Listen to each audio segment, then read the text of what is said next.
buhay ang mga mamas. Yan. At ang konserbasyon naman po dito sa Masumi ay sinimulan taong 1996 at higit dalawang dekada na po nakalipas at kahit paano po unti-unti nating napagyayabong ang kagubatan. Kung mapapansin po niyo dito sa Discovery Trail, wala na po masyadong malalaking puno. Dahil ang lugar na ito ay naging biktima din po ng illegal na pagpuputo ng kahoy at pag-uuling. At noong 2015, binuksan po ang Discovery Trail upang may pagpatuloy po natin mapondohan ang pangangalaga sa ating kalikasan. At familiar po ba tayo kay Miss Gina Lopez? Opo. Okay po. Noong 2017, binigyan niya po tayo ng panibagong hamon na konserbahin din po ang kalapit na bundok. At ang proyektong ito ay tinatawag nating Masumi Geopark Project na may lawak po siyang 2,700 hectares na nakapaloob po siya sa Upper Marikina Water Basin na isang watershed. So, bakit po ba natin kailangang alagaan at proteksyonan ang mga watershed? Dahil ito po babalikan. Tapos habang nasa loob din tayo, meron pa rin ako mga ibang impormasyon na ibabahagi patungkol dito sa lugar kung paano mabuhay yung mga hayop, mga puno at halaman dito. Siyempre, katulad po ng bawa ng mga bato na to, may haba siya na 10 kilometro at may lapad naman na siya na 6 na kilometro. Ito yung nagsisilbing tahanan, tirahan o mga bakod na mga silbing harang o proteksyon ng mga hayop na nandito sa loob para yung mga hayop na nandun po sa labas na maaari maging exotic o invasive sa kanila ay hindi basta-basta po nakapasok dito. Kaya naman po yung mga hayop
At mula po dito sa pwesto natin, ituturo ko na po sa inyo yung logo ng Masumi na sa t-shirt ko.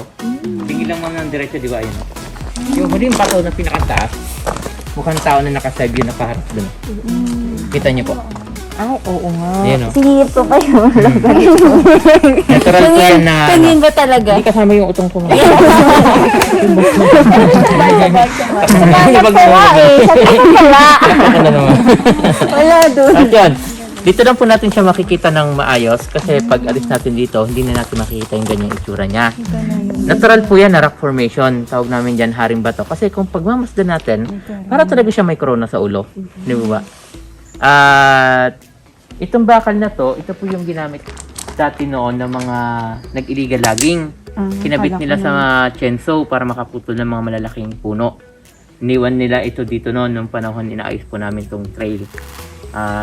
Siguro mga 1996 pa, so sobrang tagal na. At ang isa sa naging biktima nila, ito pong puno na to. Ay, laki. Itong puno na to, tawag dito dungon. Isang uri ng matigas na kahoy dito po sa Pilipinas na siyang ginagamit dati sa paggawa ng bangka o barko. O yan naman po sa release ng tren. At nakakalungkot isipin sa tagal niyang nabuhay, base sa pag-aaral,